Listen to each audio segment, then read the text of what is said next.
أسير مع الأبرار فينا أسير Sëriñ Abdou Khoudoss ñu ngi yónnee benn bataaxel di ma fàttali màggalu daaru waaw di ma wax ne màggalu daaru 2022 le 19 mars la walaay nee na ñu ci fàttali bu baax nag soxna Faty Mbacke Thierno moom borom daaru Moti soxna Faty moomu laa leen doon wax léegi ne yaakaar naa ne ku ko xam bu ñu tuddee borom Serigne Kosso Bousso ne la ci njabootu borom daaru la bokk yaakaar naa est-ce que ciy topp ndax soxna Faty Thierno mooy taawu borom daaru Moti mooy waajuru Serigne Kosso Bousso mooy waajuru Serigne Abdou Karim Bousso itam moom soxna Faty Thierno moom mooy waajuru Serigne waaw Serigne Abdou Karim Bousso moom Serigne moo roqee Bousso dëgg la noonu la waxee nee itam di waajuru Serigne Abdou Samad Bousso moom Serigne moo roqee Bousso ak saa yu ko soxna Faty Thierno mooy waajuru Serigne Kosso Bousso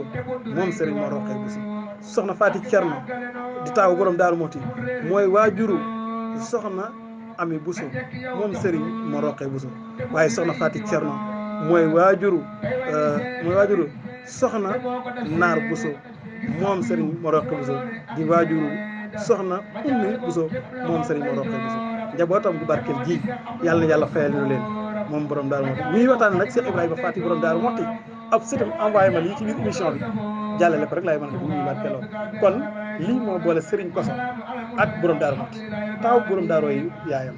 muy soxna Faty Thierno kon Serigne Bousso